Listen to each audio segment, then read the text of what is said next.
ایک انسان وہ ہے کہ جو بنیادی طور پر جذبات سے فیصلہ کرتا ہے. آپ اس کے جذبات کو اپیل کر لیجئے، وہ آپ کی بات مان لے گا.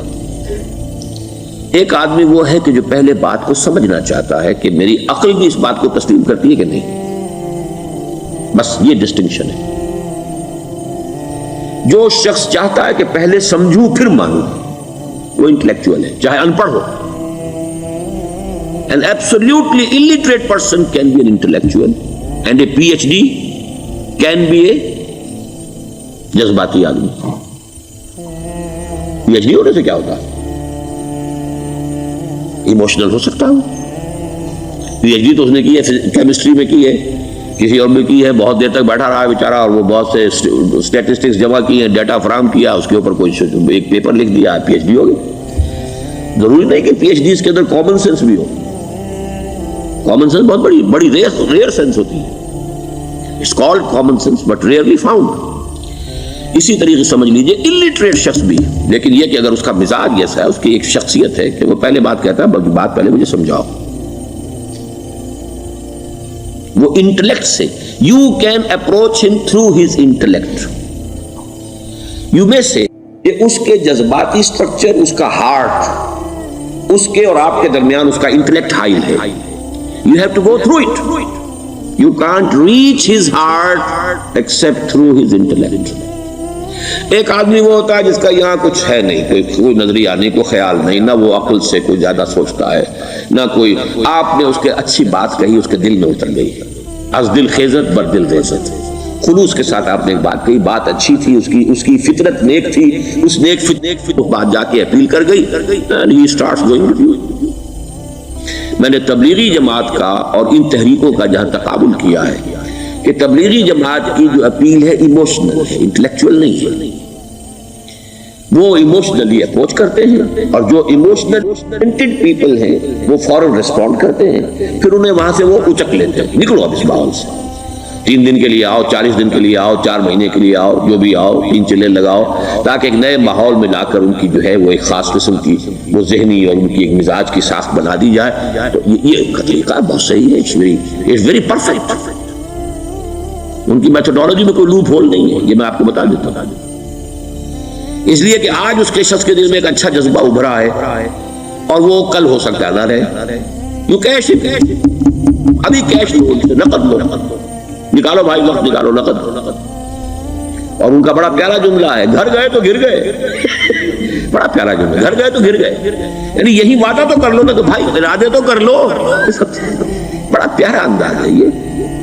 بھائی ارادے تو کر لو. وہ ارادہ کر لیا تو آپ ایک وعدے کی وجہ سے بند گئے. اب یہ کہ اچھا بھائی چلو نکلو. اب نکل گئے تو پھر تو ان کے قابو میں آئی گئے. اب آپ انہوں نے 24 گھنٹے وہ آپ کو جو ہے اس میں رکھنا ہے کہ وہ آپ اپنی ساری سوچ وہ سب کی سب جو ہے وہ سب جاتی رہے گی. یہ اپنی جگہ پر اس سے میری پرفیکٹ میتھڈالوجی، لیکن اس کی اپیل لمیٹڈ ہے to emotional people, not to intellectual. ہاں ان میں ہے پروفیسرز ہیں، یہ ہے ڈاکٹرز ہیں، لیکن وہ ضروری نہیں کہ انٹلیکچوئل پروفیشنل ہے. ان کا ایک اپنا ایک سمجھ ہے، اس میں کام کرتے ہیں. تو یہ جو ایٹیچیوڈ ہے کہ ذہن کے راستے سے اپروچ کرنا، اسی لیے قرآن کی اپیل کیا ہے؟ افلا تعقلون، افلا یعقلون، افلا تذکرون. ساری باتیں عقل سے کہا. ابھی میں نے جیسا کہ آپ کو بتایا قرآن تو یہ کہتا ہے کہ بغیر یا تو عقل سے بات مانی جائے گی، اور یا قرآن کی بات مانی جائے گی، یا رسول کی بات مانی جائے گی. العلم علمان ولا تقف ما ليس لك به علم ان السمع والبصر والفؤاد كل اولئك كان عنه مسؤولا.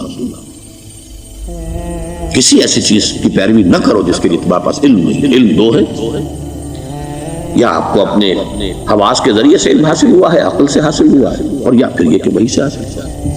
تو یہ ہے اصل میں کسی بھی انقلابی تحریک کے لیے جو پہلا نیوکلیس بنتا ہے وہ انٹلیکچوئلز کا ہوتا ہے. پھر یہ کہ وہ چیز جو ہے عام لوگوں کے اندر بھی نیچے اترتی ہے. اس کے بعد جو فائنل سٹیج ہوتی ہے اس میں تو آپ کو عوام کو موٹیویٹ کرنا پڑے گا. اب وہ وہاں انٹلیکچوئل اپیل نہیں چلے گی، وہاں پھر ایموشنل اپیل چلے گی. لیکن وہ کب چلے گی؟ جبکہ ایک مضبوط جماعت ایسی پیدا ہو چکی ہو کہ جو سمجھ کر آئی ہو، علی وجہ البصیرت مان رہی ہو، چل رہی ہو، اپنی دونوں آنکھیں کھول کر چل رہی ہو، پھر ڈسپلن ہو، پھر جو کچھ کہہ رہی ہے وہ کر بھی رہی ہے۔ ایسی مضبوط جماعت ہوگی تو ایک عوامی جو ہے کوئی تحریک اٹھا کر اسے کنٹرول کر سکتی ہے، اسے ایک ڈائریکشن کے اندر رکھ سکتی ہے، ورنہ عوامی تحریک کو کوئی کر سکتا ہے؟ عوامی تحریک خود بخود بھی دائیں بائیں کسی طرف مڑ جائے گی، جوش اور جذبات کے اندر، تو پھر انسان جو ہے وہ پھر ادھر سے ادھر نکل جاتا ہے، پھر وہ حد اعتدال پر نہیں رہتا۔ اس کو کنٹرول کرنے کے لیے جیسے ریڑھ کی ہڈی ہے انسان کے جسم میں، وہ جب تک کھڑی ہے میرا پورا پوسچر کھڑا ہے، اگر اس میں سے کوئی ایک من کا بیٹھ گیا تو کوب نکل آئے گی انسان کی۔ تو وہ ریڑھ کی ہڈی جو ہے وہ جماعت ہے، انقلابی جماعت، جو کہ اسلامی انقلاب میں حزب اللہ، جو ہم تنظیم اسلامی کے تحت کوشش کر رہے ہیں بنانے کی، اور یہ کہ اس کے لیے انٹلیکچوئل اپروچ کے لیے یہ سارا معاملہ ہے کہ جو اسلام کی نشأت ثانیہ سے شروع ہوا، اور یہ سارا کام جو اب ہو رہا ہے، آپ سے بات ہو رہی ہے، آپ کو سمجھانے کی کوشش ہو رہی ہے کہ دین کو سمجھیے کہ دین ہے کیا ہے، اس کا ہدف کیا ہے، اس کا بیسس کیا ہے، اس میں پرائرٹیز کیا ہیں، یہ ساری چیزیں کہ سمجھ سے آئیں آپ کے اندر، پھر آپ سمجھ کر اس شے کو قبول کریں۔ یہ ہماری پرائرٹی ہے۔ ہم آپ کو ایموشنلی موٹیویٹ کر کے حرکت میں نہیں لانا چاہتے۔ وہ سٹیج آئے گی، جب آئے گی، اگر وہ مضبوط جماعت پہلے تیار ہو جائے تو پھر وہ سٹیج آئے گی، پھر عوام کو موٹیویٹ کریں گے۔ اور اس وقت میں سمجھتا ہوں کہ اگر کوئی ایسی شکل ہمارے ذریعے سے اللہ نے پیدا کر دی تو مجھے یقین ہے کہ تبلیغی جماعت کے لوگوں کی بہت بڑی تعداد جو ہے کھنچ کر آ جائے گا، جیسے ویکیوم میں کوئی چیز کھنچ جاتی ہے۔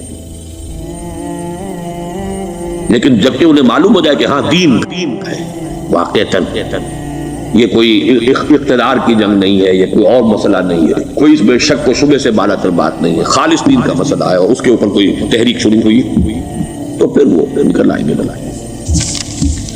حضور کے زمانے میں بھی سمجھ لیجئے، جیسے کہ میں نے کہا الٹریٹ ہونا اور بات ہے، لیکن یہ کہ انٹلیکچوئل جو ہے وہ اسٹرکچر آف پرسنالٹی ہوتا ہے، انٹلیکچوئل یا ایموشنل۔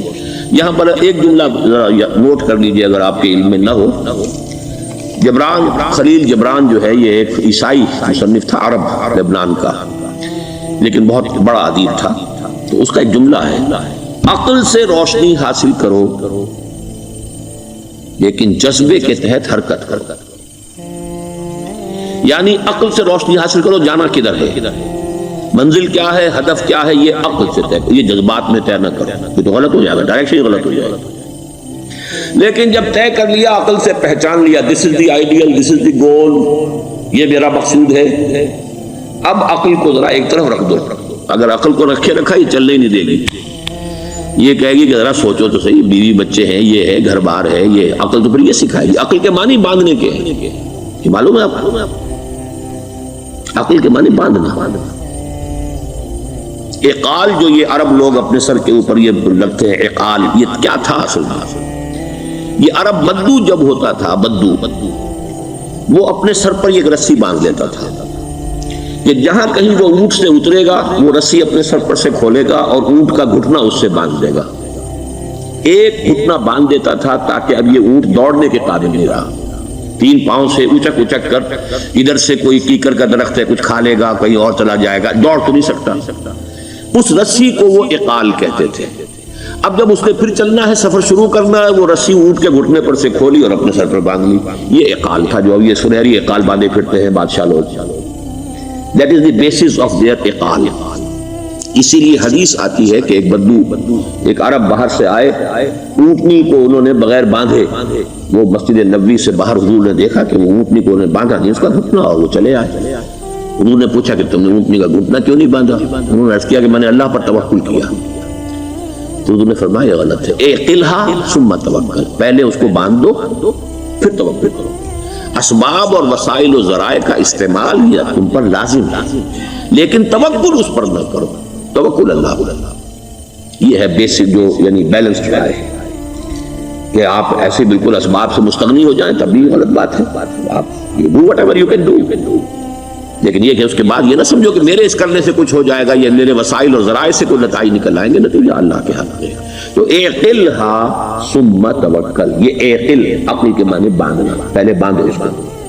تو اگر چلنے میں تو عقل کو ایک طرف رکھ دو، بے خطر کود پڑا آتش نمرود میں عشق، عقل ہے محو تماشائے لبے بام ابھی۔ عقل تو نہیں اجازت دے سکتی تھی حضرت ابراہیم کو کہ کود جاؤ آگ میں.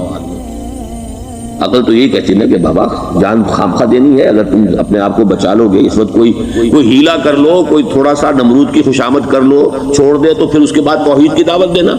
لیکن یہ کہ زندگی ختم ہو گئی تو توحید کی دعوت کون دے گا؟ عقل تو یہ سکھاتی نا، پٹی پڑھاتی. لیکن بے خطر کود پڑا آتش نمرود میں. عشق عقل ہے محو تماشائے لبے بام ابھی. عقل تو وہیں بیٹھی دیکھ رہی ہے کہ یہ کیا کیا ہے. یہ jumped. He should not have jumped. تو عقل سے روشنی حاصل کرو. ڈائریکشن کیا ہے، گول کیا ہے، جانا کیا ہے، یہ طے کرو عقل سے. اس میں جذبات کو دخل نہ آنے دو، اور جب چلنا ہے تو اب عقل کو طے کر کے رکھ دو اور اب جذبے کے تحت حرکت کرو. بہت عمدہ جملہ ہے.